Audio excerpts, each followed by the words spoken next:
এয়া শাকখিনি বইল হৈ গৈছে, তাৰপিছত আমি মাছখিনি দি দিছোঁ।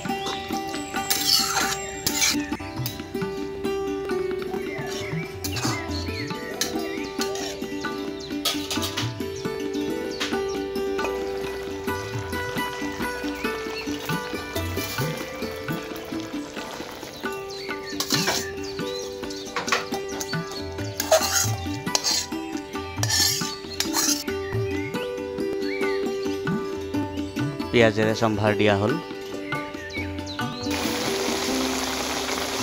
এয়া মৰাপাতৰ শাক আৰু মোৱা মাছ।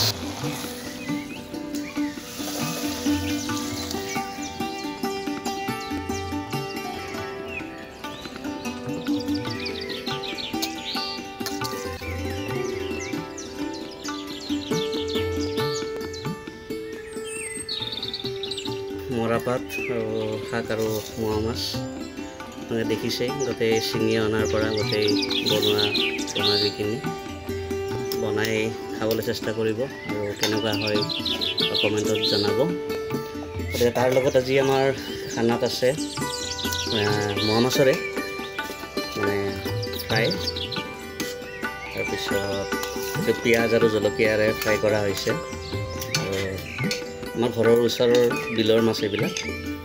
গতিকে মই মৰাপাতৰ শাক আৰু মোৱা মাছ ফ্ৰাই, লগতে ঘৰৰে ভেন্দি বইল। এইখিনিতে আকৌ কৈছোঁ, আপোনালোকে লুইটপৰিয়া মিউজিকেল এণ্ড ফুড চেনেলটো সকলোৱে ছাবস্ক্ৰাইব কৰিব, লাইক কৰিব, কমেণ্ট কৰিব। লগতে আপোনালোকে ভাল পোৱা ৰেচিপিসমূহ আমি বনাই যাবলৈ পিছলৈকে চেষ্টা কৰিম। গতিকে এয়া দেখিছে আজিৰ খাদ্য। গতিকে এতিয়া ভোক লাগিছে, গতিকে বেছি সময় খাওঁ। গতিকে আপোনালোকেও আমাৰ লগত থাকিব। আপোনালোকে ভাল পোৱা ৰেচিপি সদায় আমি ইয়াত দি যাবলৈ চেষ্টা কৰিম। ধন্যবাদ।